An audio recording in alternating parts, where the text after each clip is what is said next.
Hello, everyone. I hope you can all hear us well.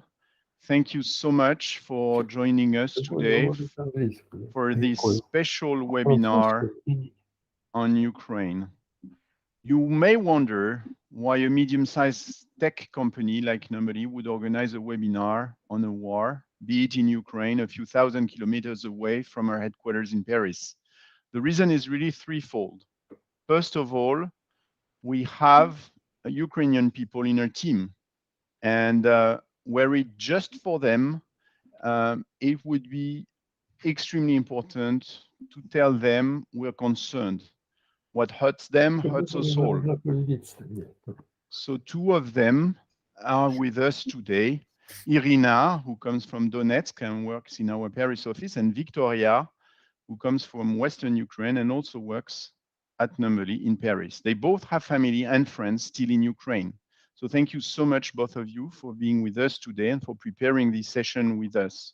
I want to say, on behalf of everyone at Numberly, that we're impressed by your energy, by your determination, and we will do everything we can to help you and your families.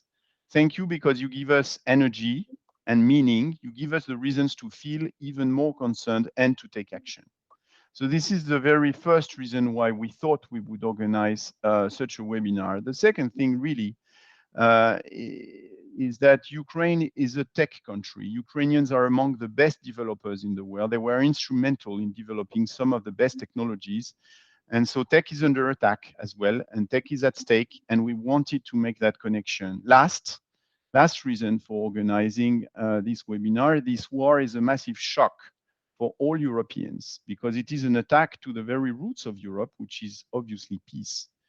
So the promise of Europe, the very reason why it was actually invented and built is peace. And without peace, you can't build anything.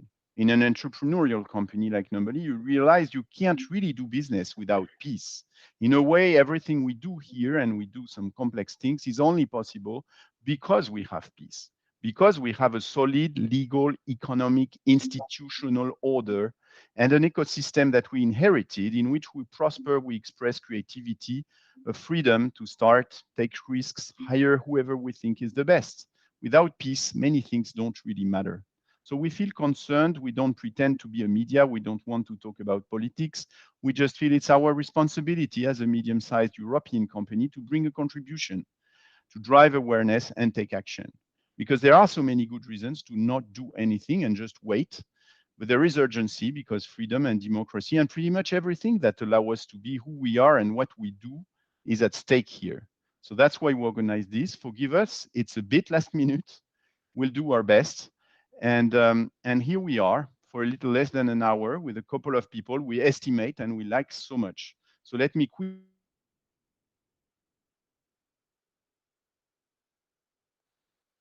them who were still in Ukraine just a very few days ago.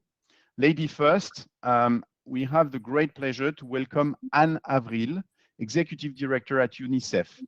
Anne, we've known you for years. You're a friend of Numberly. You have unlimited energy, and UNICEF has a range of actions in favor of children in Ukraine that is just remarkable. Thanks for accepting to be here, Anne, with such a short notice. We will also have the pleasure to have Ambroisine Dumez with us. She couldn't be live, so we recorded her. Ambroisine is Marketing Operations Manager at the Salvation Army. They're a client of Numberly, and she will tell us what they do for Ukraine. Then we are honored to have Dominique Piotet, a great friend of Isolis and myself. Dominique, you told us a few years ago when you were living and working in San Francisco that you had decided to take an unbelievable challenge in accepting the role of CEO at UNIT.City, the largest center of innovation in Ukraine. You've been appointed in Ukraine. You've been living and working in Kyiv for the past 5 years now. You met several times Zelensky. I think you just landed in San Francisco just a couple of hours ago to regroup with your family while still working with your teams, some of your teams in Kyiv. Dominique, we are honored. Thank you so much for being with us. And our last guest speaker is a very special person, and I just wanted to start with a tribute to Viktor Ivanovich Ivanenko. Viktor, welcome. You're a well-known specialist in the area of automated control systems for the Kyiv Polytechnic and the Ukrainian science in general. You hold a Doctor of Sciences, you were a professor, you're an honored figure of science and technology in Ukraine. You're an honored professor of the Faculty of Electrical Engineering.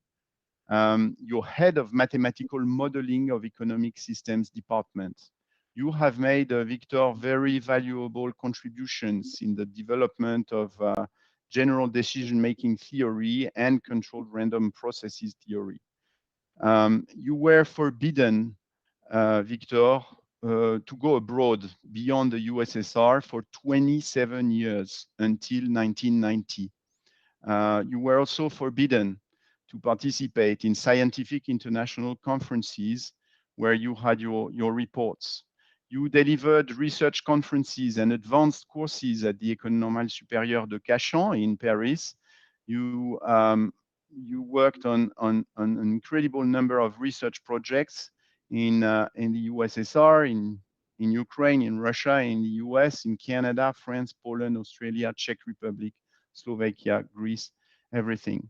So, Viktor, just a couple of days ago, you were still in Kyiv. Your son,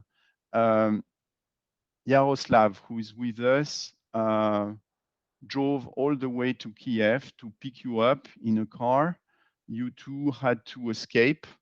And after being forbidden to leave Ukraine and USSR, now you had to leave. And so you spent, I think, 48 hours at the Romanian border in a car, the two of you. Now you're safe. Now you're back, or you are now in France. Thank you, Yaroslav, so much for being with us today. Viktor, how do you feel? And thank you so much for being with us. Thank you. Yaroslav, you know my ear, so you have to help me. I will speak Ukrainian because I hear very bad. I'm too old. This is perfect, Viktor. You probably know. Ви, мабуть, знаєте, що я вже 94. Wow. 4 роки мені. I'm 94 years old І я погано чую. and I am a bit deaf. I think we can all understand that. Yeah. And we are very pleased to have you with us. Які ви маєте питання? Етапочку. Значить, ми вже підготували питання вчора. Значить, і ми можемо почати відповідь вже. Назвати питання. Як ти себе почуваєш? Як я себе почуваю? Я скажу зразу, що я почуваю себе фізично більш-менш непогано, а морально дуже погано. Well, physically I feel myself rather well for my age, but morally very badly. We can understand that. Which message, Viktor, would you like to share with us for now and for the future? Yes.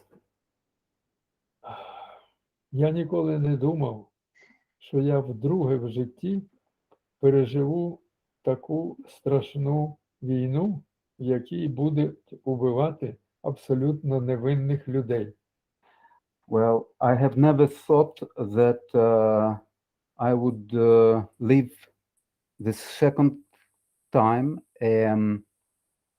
the war where so many innocent people would die. Да. І перший раз це трапилось тоді, коли фашистська Германія воювала з Росією, з Радянським Союзом. The first time it was the Second World War. But Але те, що робиться зараз, воно перевищує всі уявлення мої про людину, про людські норми поведінки. But what happens now overwhelms all my knowledge of human behavior. Так можуть поводитися тільки тварини, причому не всі, а дуже хижі тварини, які залишають, убивають тварин і залишають їх тіла, не доївши навіть не для їжі, а для вбивства. Well, in my opinion, it's very inhuman behavior. Even animals perhaps do not behave like that. Да. І тому я почуваю себе дуже погано, коли я дізнаюсь з інформації в газетах, радіо про те, як на Україні гинуть діти і дуже старі люди, які не воюють, вбивають дітей, і у них і не припиняються, це тягнеться вже місяць, вже всі 9 скільки років, з 14-го року на сьогодні, але останні 2 тижні. Well, it is very difficult to read the news where we read that children are killed, elderly people, women, that huge destructions are made. What's the який меседж?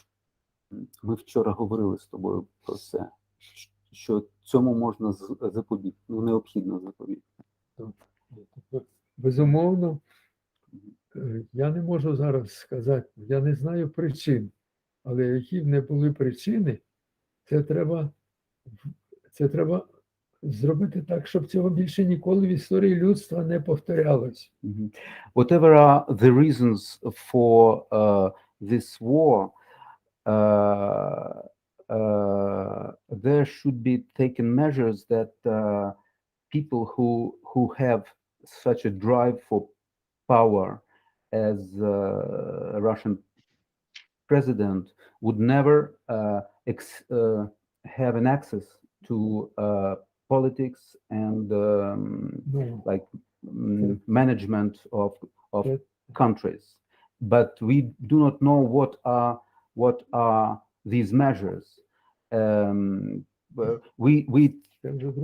We talked about this yesterday, and perhaps the best summary is that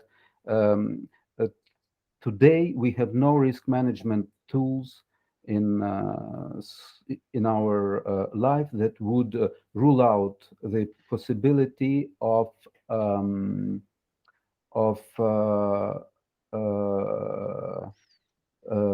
this happening again.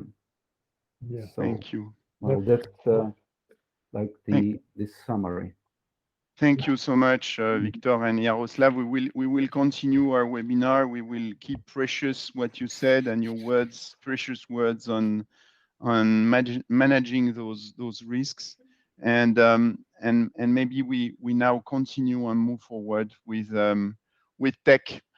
Tech, because tech is so critical about Ukraine, and Viktor, you represent the excellence of technology in Ukraine. So I think, Irina, you wanted to give us a few figures about Ukraine and tech. Yes, I just wanted to give us a little bit more context about, as Thibaut said, tech in Ukraine is a very important sector. So as figures on the screen can show, so Ukrainian IT sector was very promising and has been the priority actually for the economic development in the country for the past years. And it has grown significantly and is estimated at $6.8 billion US dollars in 2021. It is estimated also to employ more than 250 people, and this number is really significantly growing year to year, because Ukraine has more than I think it's around 200 universities that has tech faculties, and so this number is growing significantly and constantly, and it also has 4,000 companies working in that field, and among them a lot of French companies as well. BlaBlaCar is just one of them, just to name one, but there are many of them. And just also to highlight how this has increased and is progressing over the last years. So Kyiv was really the epicenter of that activity, and as a startup city has skyrocketed to 34th position out of 1,000 cities in the world. That study was made in 2019, and to highlight how quickly it was progressing, the same position was 63rd just 1 year before. So this is how quickly actually it was going forward, and actually outstripping startup systems of some other European cities such as Helsinki or Munich. So it was really rising. And some final words I just wanted to say about those figures. So now I know I've commented all those figures in the past tense, but it doesn't mean that when this nightmare is over, those figures, can go back to what they were, and because we all have seen how Ukrainian people can be persistent and resilient, and I think European companies' help will be crucial for them, helping them do that. Thank you, Irina, so much. So I didn't introduce you to our last minute guest speaker, and it is Jérôme Leca. Thank you, Jérôme. You're co-founder and CEO of Scality. You're an entrepreneur. You're based in San Francisco. You used to, now you're based in Paris. Scality is the leader in software-defined storage at a huge scale. You founded that company, I think, 12 years ago. You have deployed software storage solutions everywhere, pretty much in the world's largest companies. You maybe can tell us a bit about your vision of tech in Ukraine. Indeed, we have customers in 50 countries, including in Ukraine, and we have employees in Ukraine. So we're one of these French companies that have a presence in Ukraine. First of all, I cannot speak at this webinar without emotion. I mean, what we are witnessing, what's happening is incredibly sad, and I never thought that I would see this in my lifetime. My father is a little bit older than Viktor, and so he went through the Second World War, and I know his memories, and I thought that this would stay the memories of my dad and not something I would witness. So, tech in Ukraine, obviously everyone says it. I mean, we have amazing developers in Ukraine. We all know this. Your webinar's title, What Can We Do? I think that first of all, I often hear tech being opposed to humanity. I think that this is a case where tech and humanity are together. I'm seeing amazing reaction from the tech communities around the world in support of the Ukrainian people. And the support is really in two ways. First of all, when it's about saving lives, when it's about helping refugees, it's just every individual to meet another individual. I'm tired of hearing statistics. It's lives of people, one by one. It's men, it's women, it's children, it's elderly people, one by one, and each of them matter. And the second thing is definitely what is happening, and seeing such a large population having to flee a war. I've definitely not seen that in my lifetime in these numbers. And tech can also help welcome literally millions of people. And we need to scale processes that were not designed for that. All the neighboring countries, in the countries in Europe that are welcoming the refugees for now. I hope everyone's going to be able to go back safe to Ukraine soon. If it's not the case, we need to welcome them for a longer time and insert them in our societies. and tech can help scale all these processes. And this is why we created Ensembl Ukraine, which is a non-profit organization created by the French entrepreneurs to help the people of Ukraine. Thank you so much, Jérôme. We will touch on this right away. Maybe before that, very quickly, Victoria, because Jérôme is tired with statistics. You had some to share. Yes, thank you, Timbo. Thank you, Jérôme. So I would like to deep dive with you into some statistics to understand better the Ukrainian tech ecosystem. So as you can see on this slide, the most of tech companies are product companies in Ukraine, creating hardware, cyber tech, and martech. There are also many service companies, mainly focusing on software development, and many R&D companies, for instance, the Alex, which is a company with headquarters in the UK, but with the R&D in Ukraine, and they actually have several departments in Ukrainian cities, in 4 Ukrainian cities, and employing over 1,000 people. So you can also see the distribution of these companies in the Ukrainian cities, and most of them are based in Kyiv, the capital. There are also many companies that are based in Lviv, which is the biggest city in Western Ukraine. Over 200 companies are based in Kharkiv or Kharkiv, maybe more known under this name. This is the second biggest city of Ukraine, and it was also hit severely by war. So actually all these cities that you can see on the slide were hit by war, some more than the others. And of course we can imagine that the war disturbs the company's activities. There is not much visibility on how companies are doing in Kharkiv or in Zaporizhia, where the biggest European nuclear plant is located. But we can imagine that in a city with no electricity or no water, where there are airstrikes or shelling, we can imagine how massive disturbances it can cause for companies' operations. But nevertheless, for the Ukrainian economy and the country as a whole, it is crucial to keep the economy going, and the tech industry contributes a lot to the Ukrainian economy. So now we would like to ask a few questions to our speaker, Dominique, who knows the Ukrainian tech very well, and who knows also the Ukrainian workforce in the computer science and the engineers. Thank you. Yes, sure. Okay, it's a big topic. As you mentioned, I moved to Ukraine a few years ago to build UNIT.City. For French people, if you know Station F, UNIT.City is Station F times 30, at least. We're building 1 million square meter. Station F is 35,000 square meter.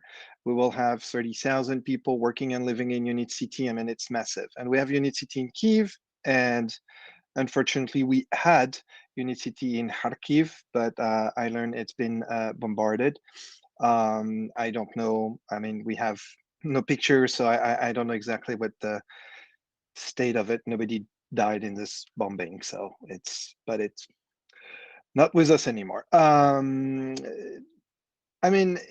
come from San Francisco. I've been working in tech my entire life. I did spend almost 20 years in San Francisco. To me, San Francisco was the place to be for tech, and I think it still is a place to be for tech. Then I discovered Ukraine, and I was like, oh my God, we speak the same language. We love the same tech. We understand the same thing. We're on the same page. We have the same culture, and I saw the potential. To me, it's very clear. Tech is the future of Ukraine, as much as agriculture is the future of Ukraine. But agriculture has been with Ukraine for a very long time. It's an amazing agricultural country. Tech is more recent.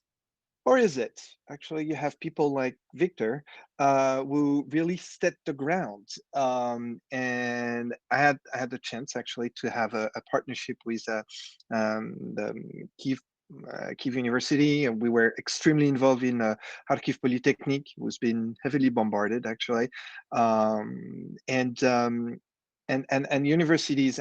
Really created a true love for tech. I mean, Ukrainians are engineers. They love tech. Sikorsky, who's Ukrainian, invented the helicopter, and this is you know, it's something. So my experience was that of actually a very mature ecosystem, lacking access and access to funding for sure, and access to potential expansion, but a very mature tech ecosystem, and that is my experience. Right now, I don't know.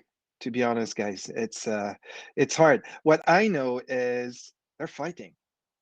People are fighting. I mean, Jérôme, you were mentioning it's a human question, and my team, people didn't left. Some left, but the men, they cannot leave. I mean, men between 18 and 60 have to stay in Ukraine, and they're fighting. Some of them joined the IT army. Actually, more than 200,000 people joined the IT army of Ukraine, managed by the Minister of Digital Transformation. But some of them joined the army. Explain us maybe, Dom, if you can, what is the IT army? Yes, the IT Army is an organization created by the Minister of Digital Transformation, and you can find them on Telegram. It's mostly organized via a Telegram channel, to bring as many people on board to hack. So it's an army of hacker. It's extremely well organized. Everybody receives tasks depending on their knowledge and their competencies, and some of them are just trying to share the right information to Russian people. Some of them are hacking the Russian TV. Actually, they did that very successfully recently. Some of them have been hacking the Russian stock market, also very successfully. And some of them are trying to avoid DOS attacks on Ukrainian systems. It's been extremely powerful. I mean, on my way to California, I met an amazing German woman in her 60s who was a huge fan of cryptocurrency. I met her at the airport, and she saw I had a little Ukrainian flag on my sweatshirt. She came to me and she said, "I joined the IT Army. I'm doing crypto stuff for you guys." And I'm like, this is so cool. So there is a big and actually, guys, if you want to join on Telegram, just do IT Army Ukraine 2022. You will find it. Maybe we'll write that in the chat. Right. Of course. Let me share in the chat. Actually, I'll figure it out. We'll do it. We'll do it on the chat. Okay. Maybe that's a great transition, Dom. We wanted to talk about a little bit about the critical role of tech and disinformation. So please, Victoria.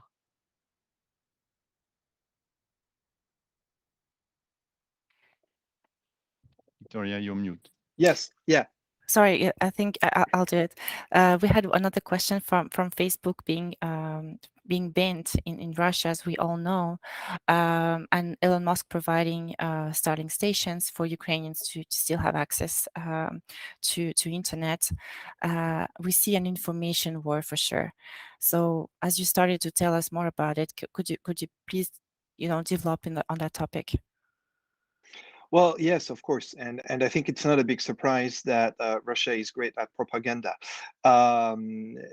right? And they've been doing that for many years, and it didn't start with Putin.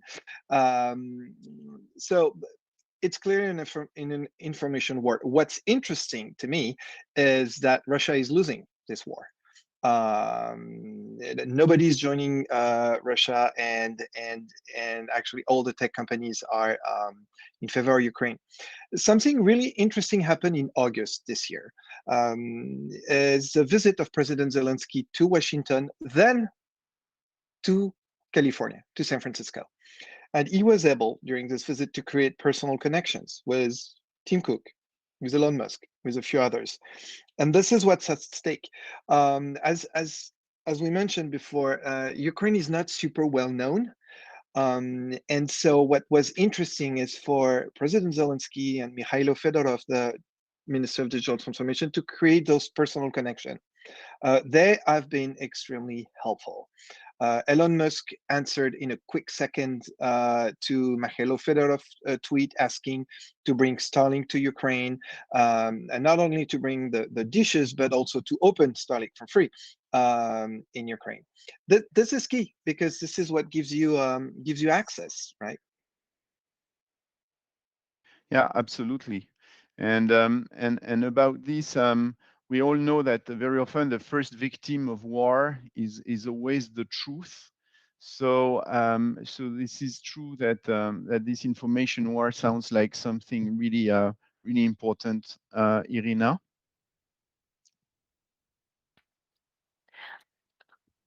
Yes, as you mentioned, Dominique, you already mentioned the cyber war. I've also heard about the internet army. So this is probably a part of the cyber war on Instagram. What is your position on that, and how can the rest of Europeans help? You can join the IT army, join all those groups, and then stop doing business with Russia. I mean, actually, I'm gonna tell you this, and it's very I mean, really the way I view it. American tech companies right away decided to stop doing business in Russia. French companies, not so much. Auchan is still doing business in Russia. Decathlon is still doing business in Russia. I mean, and a lot of French, including French tech companies, are still doing business in Russia. You have to, as we say, walk the talk. It's like we have to be consistent. So it's a cyber war. It's an information war. It's a war, and the enemy is really clear. So I think we all can join by actually putting pressure on social media, using social media, which is actually it's very interesting. We saw Russia successfully manipulating an American election using Facebook, successfully manipulating the Brexit using Facebook, and we see them failing right now using those same tools. And it's really interesting because they were at the front, and it seems like we learned something from it for once, and we're using it successfully now against them. So I think we need to keep doing it. We need to keep using social media to pull pressure, to have our voice heard. I think this is one of the key thing for me. Thank you, Dominique. Thank you so much, Dominique. So we will now move on to another area of this discussion. Obviously, you said a part of your team had to leave and to flee. Maybe Victoria, you can tell us a bit about how to welcome refugees. Yes, sure. So obviously there are many platforms that have been created recently to offer shelter to refugees, and one of them is icanhelp.host. So the website is very simply made. It is designed as a Google map, as you can see, and in the left corner above, you can click the button I can help, and then a form will appear asking you to fill out a few personal informations and provide, for example, details about how many people you can host and for how long. And once this form is completed, the process starts and your home will be displayed somewhere on this map, and then a refugee searching for a shelter may contact you. So if you have the opportunity to host someone, don't hesitate to use this platform. Another very interesting platform and with the same principle is EU4UA. And I know that Thibaut has even talked with a person who created this platform. Yeah, it's part of French tech. It's an interesting, approach. It was developed in, I think, 2 days. Very easy. You can say if you're a host, and there are a lot of refugees already. So EU for UA, you can go there and offer also what you have to host the refugees. As you all know, we're talking about millions of people in Europe. Maybe we now talk about how to help Ukrainians in general, and we will start with the quick interview we could do of the Salvation Army here. Hi. As you may know, the Salvation Army is an international movement and has a long-standing presence in Ukraine. So right now, our teams are mobilized and carry out relief operations in Moldova, in Romania, and also in Ukraine. In Moldova, the Salvation Army supports refugees from Ukraine by providing them with free accommodation and by offering hot meals, drinks, and essential products. In Romania, our teams provide food and agent products to refugees. And in various locations across Ukraine, internally displaced families and individuals are receiving food and non-food items. Besides, our teams in Poland, Slovakia, and Czech Republic are also preparing life-saving aid in anticipation of the arrival of displaced people. Yes, in fact, in order to provide immediate support to the Salvation Army teams working closest to the conflict, we decided to launch an exceptional appeal by email to all donors and prospects to ask them for donation. We also launched a Facebook ads campaign. We were really happy because thanks to the responsiveness of numberly teams, we managed to start raising funds from March the 1st. So that's really nice. And the results of the campaign are clearly good. In terms of the volume of donation and the amount of donation, they are exceeding the usual results. And with that money, we will be able to carry out our first aid action in Ukraine and in neighboring countries. But also the idea is to have money to enable our center in France to prepare for the accommodation of refugees. Yeah, it's a really, really good question, and it's something that we discuss in turn because we don't have the answer. What I say is that I've been collecting funds more than 10 years, and I never seen so much mobilization. So I think it's a really, really good sign of hope. It's certain that it will not last every day, but we hope that the mobilization will last as long as possible, and especially as long as we need it. Yeah, that's a good question.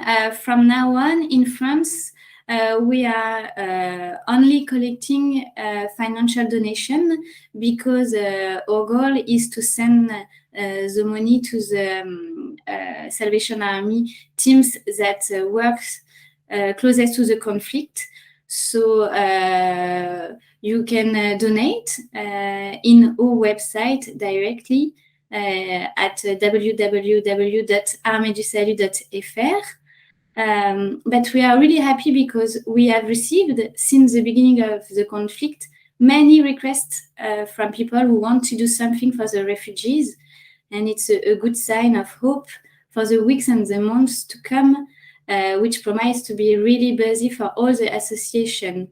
We know that we will have a lot of challenges to cope with for the next months, and we will need help much more, but now on, the important is to collect financial donations. Thank you, Ambroisine, very much for this short interview. Anne, maybe now time to talk about the initiatives led by UNICEF.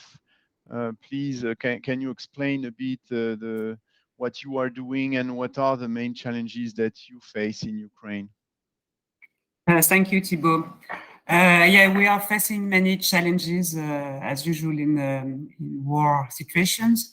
But in Ukraine, fortunately, I would say we had people, we had staff there. We had 130 people permanent staff, and we had preposition supplies, essential supplies. So we could cover the first days, and they are very critical to help the people in the, I mean, when the war started.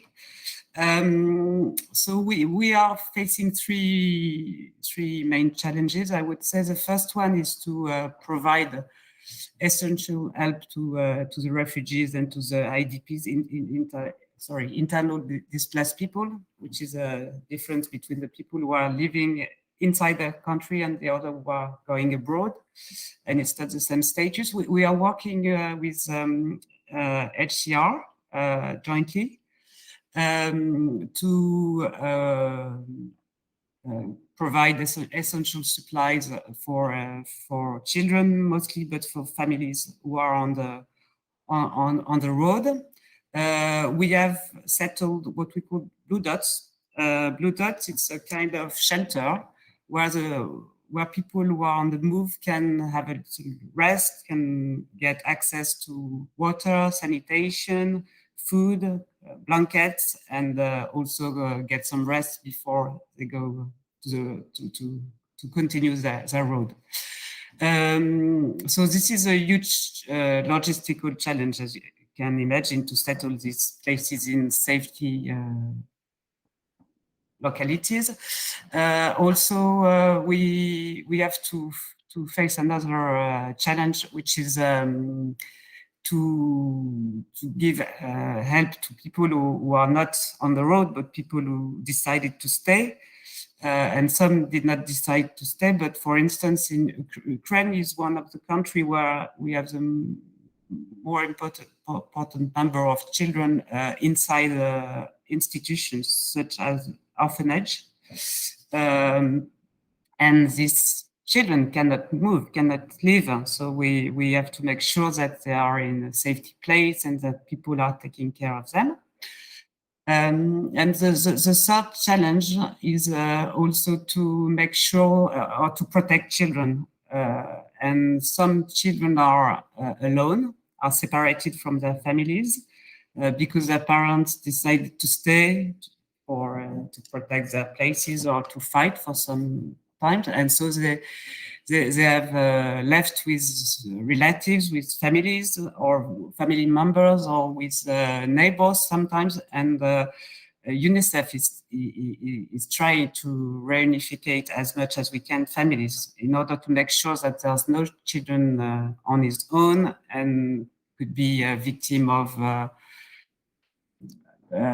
any kind of predation that you can imagine. So this is a huge task for us, and naturally we are also settled in countries around, like Poland and Romania mostly, but also Moldavia and Austria and every country around where we can welcome refugees and make sure that they are in a safety place. And the last one, which is very important, is to take in charge of traumas and with psychological support. And in the Blue Dots, we have psychologists who are taking care of children and making sure that they are okay as much as they can, because a lot of them have been exposed to violence or have lost family or are separated from their family. So it's a trauma for every child. Thank you. Thank you very much, Anne. And we have another question actually that we hear a lot. I myself hear a lot. How can we be sure that donation will reach their destination? How can you? What actions do you undertake for that? the best way is to give to, I would say, international or well-known organization. I know everyone wants to give to be useful. It's I did not mention, but it's an incredible movement of generosity and help, and it's a little bit like the tsunami in 2005. So everyone wants to give support, and that's very important. And what I've seen so far, it's really incredible. So we have really to to make sure that you give to organizations that are operating in the country or have been settled before. And I would recommend you to give to major big organizations such as Red Cross, Médecins Sans Frontières, or UNICEF, obviously. But also for those who were in touch with Ukraine before, maybe you know that Ukrainian civilian society is also very well organized, and you have very strong and secure organization in the country, and we are operating with them. Thank you very much, Anne. Thank you, Anne. So I am personally really amazed when I see this incredible unity of people around the world that are trying to help with whatever they can do. Some with donations, some with humanitarian assistance, some with their time as volunteers, or some are also demonstrating around the world. There are also many communities created on social media across countries that offer help with finding a shelter. And this is already a proof that what happens in Ukraine right now doesn't and won't stay only in Ukraine. And this is currently a concern of everyone. But my question is, do you think it will last over time? And how do we make sure that Ukraine won't be forgotten over time? That's a very good point, because 2 months before we were very focused on another very important humanitarian crisis, which is Afghanistan. And people are suffering a lot and are still suffering there. And I would say, unfortunately, Ukraine is at the gate of Europe. So and we will host many refugees, and we will keep helping Ukrainian people inside the country. I mean,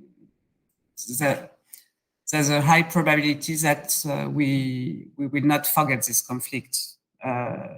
But unfortunately, as you know, there are many crises all around the world, and so we have to keep the pressure on media and social media to make sure that no one is forgotten, and that the media the attention, from the media, but from the political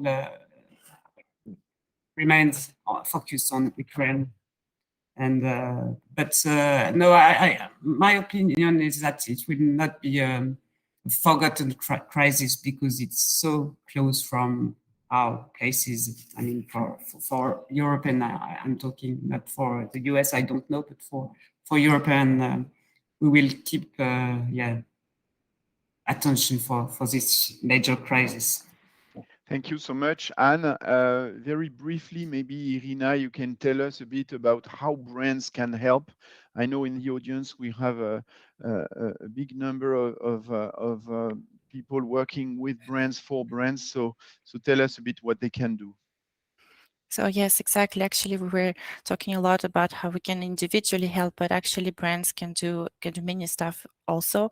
On top of what Dominique just said, stop doing business with Russia. That's a first huge step, I think. But then on top of that, there are many initiatives that are being taken, and we've listed some of them, but it's obviously not an exhaustive list. And we tried to categorize them into 4 main categories. So the first one is the profit donation. So we've seen that some companies have chosen to donate a percentage of their profit within a given time frame to some associations, which can represent huge amounts for those associations. Some other actually help prevent the disinformation. Again, I'm kind of looping back what Dominique just said earlier with the IT army, but at the company level, you can also act. And one of the examples that I personally liked a lot is Vista, who opened up their photo stock so that Ukrainian people on the ground can populate their stock, and people all around the world can see the truth from the ground. Then there's also supporting evacuation and the welcome process. Victoria actually showed concrete examples of platforms that have been created for individual help, but as a company, for example, Google Maps has deactivated the Google Maps tracking in Ukraine so that the population can evacuate without giving up their position to the enemy. So that's one of the initiatives, but you can also help, hosting people, those kind of initiatives. And then product donations. Again, there is product donation at the individual level, and we've listed actually in the after the event, on the landing page of the event, you have the list and links to concrete spots, collecting spots for, and list of products that are needed. So that's a very concrete way to help. And also as a company, at Numberly, for example, a collection of those items is organized, and then we're gonna give this collection to different mairies. Different ways are possible at individual and corporate level. Thank you, Irina. Maybe Victoria, to summarize how we can help. Exactly. We have summarized here 3 main ways of how everyone can help, and each of us can choose one of them. So we can send funds, we can give first necessity products, or provide a temporary accommodation. So you can donate to organizations like UNICEF, the Salvation Army, the Red Cross for Ukraine. You can donate directly to the National Bank of Ukraine, or to the AidUkraine.fr, which is a platform launched in collaboration with the Ukrainian Embassy in France. All the links that are presented on this slide will appear under the live video that you're watching, so you can go to them, visit them directly. As already Irina mentioned, many city halls in Paris collect the humanitarian help. There is also an organization, PLUS, which are Ukrainian Scouts in France. They are located at the Ukrainian Orthodox Church in France, at the Rue 6 Rue de Palestine, in the 19th department. And you can also see the link of every collections in France under the video stream. And of course, you can provide a shelter for refugees. So please use the description below the live stream and find the redirection link. Thank you. Thank you so much, Irina and Victoria. Jérôme, I think it's really time for you to tell us a bit about Ensembl Ukraine, because you were especially involved in that initiative.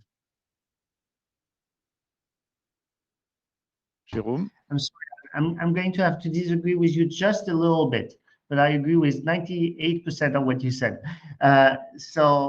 Indeed, Ensembl Ukraine was created by a bunch of entrepreneurs, initially just chatting and saying how horrible this war is, and then very quickly, but what can we do? It started within the Galion think tank, and then we started talking with Mission French Tech from the government. We started talking with France Digital, which is an organization where French tech entrepreneurs and VCs meet. And, so who are we? Well, we are agile, we are doers, and we know how to scale processes. So we think we're going to do a non-profit organization. We just created it 10 days ago, so it's totally new. And I can assure you that it's credible, because we realized that there was a lot of things happening, but for people who want to help, or for people who need help, it was really not clear where to go.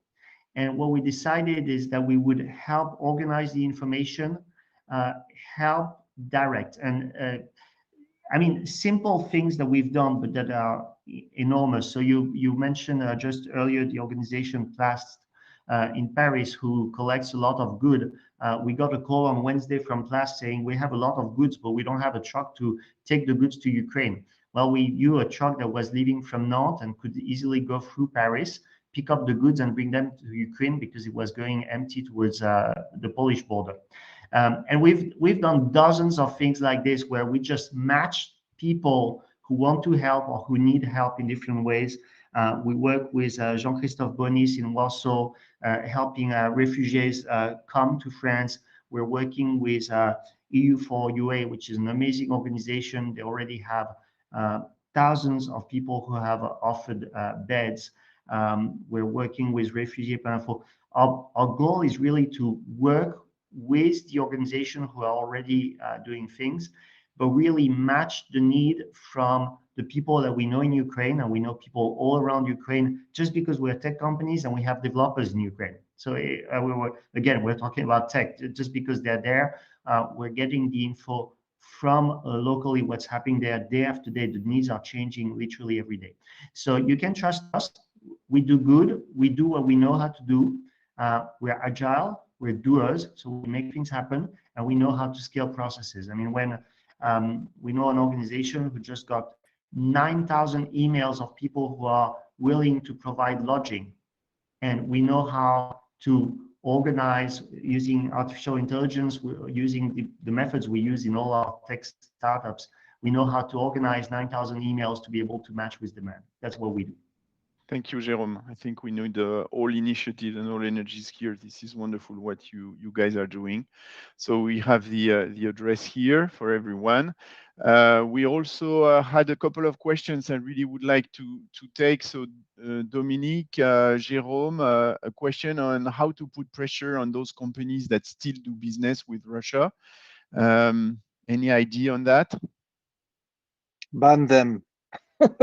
I mean, just launch a social media campaign and say, and just say, well, we're not going to shop with you guys. I mean, look, it's a complicated situation. France is the first foreign employers in Russia, and so you know it's extremely complicated for those companies. Some of them are making 7-10% of their revenue, and we're talking billions in Russia. So it's an extremely complex decisions. And do you fire the people? Do you see what do you do? So I think we need to put pressure. I think those companies needs to at least communicate around why they're making those decisions and the reason. I think right now we don't see any communication from them, like they kind of like hiding. I think it needs to be clear, but we all understand it's a complex decision. But same thing for gas and oil supply from Russia. I mean, it's so we all know it's a very complex decision. We all know it has a cost, but at one point, it's it. How much costs freedom? So go on social media.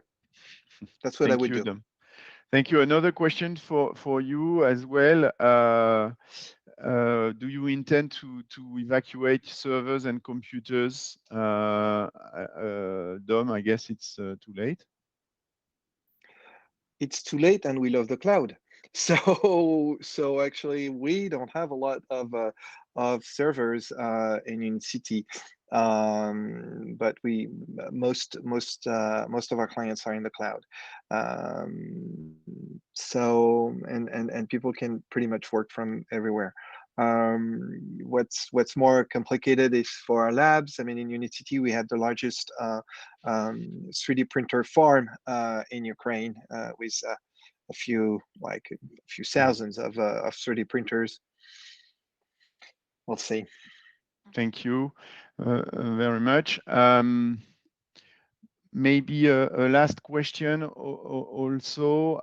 Someone asked, Anne, are Ukrainians in hotpoints receiving supply from Red Cross and UNICEF? To my knowledge, someone says they don't. Sorry, I didn't hear the question. Can you repeat, please? Are Ukrainians in hot points? Are they receiving supply from Red Cross and UNICEF? They are receiving supplies from from UNICEF, Red Cross, and HCR.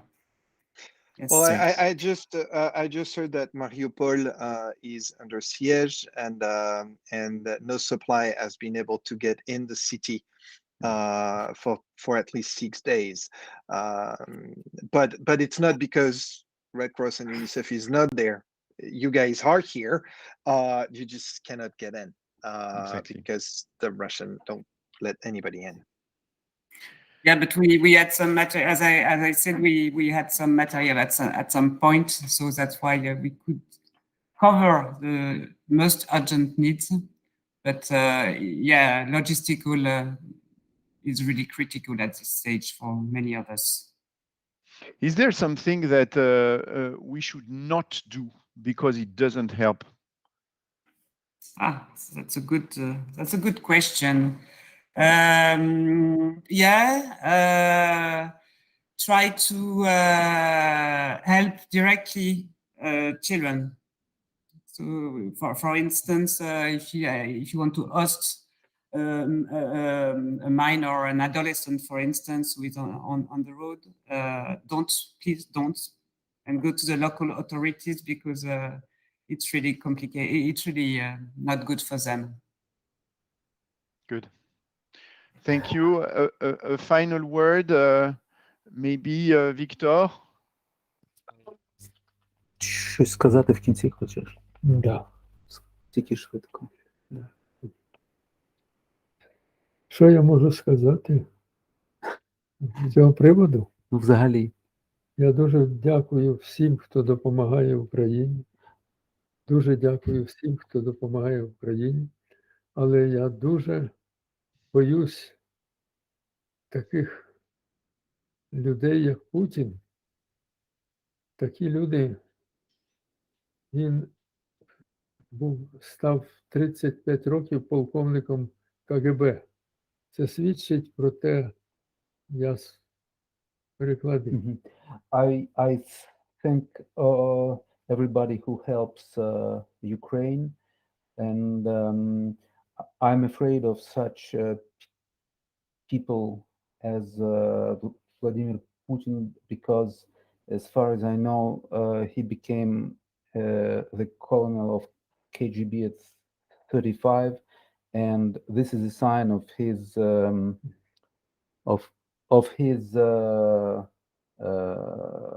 capabilities. Він може вжити навіть ядерну зброю. Well, тому що він знає, що проти з цього боку атомну зброю ніхто не вирішить вжити, щоб не вбити мирних людей. He thinks, I think that this guy can unilaterally use a nuclear weapon because nobody would hit him back in this situation. Okay. That's the idea. Thank you very much, Viktor. We understand what you said. I want to thank you all for being with us. Sorry, we've been a bit out of time. It was a difficult one. It was great to hear you all. I think we had many initiatives we could share. So everything is on the website, obviously. Those of you who want the slides or the links we mentioned, of course, please let us know about it. And I really want to thank our speakers, Dominique, Jérôme, Anne, Ambroisine, Viktor, and Yaroslav. Thank you all. And we all stand with you. Thank you very much. Bye-bye. Thank you. Thank you very much. Bye-bye. Thanks. Thank you, everyone. Thank you.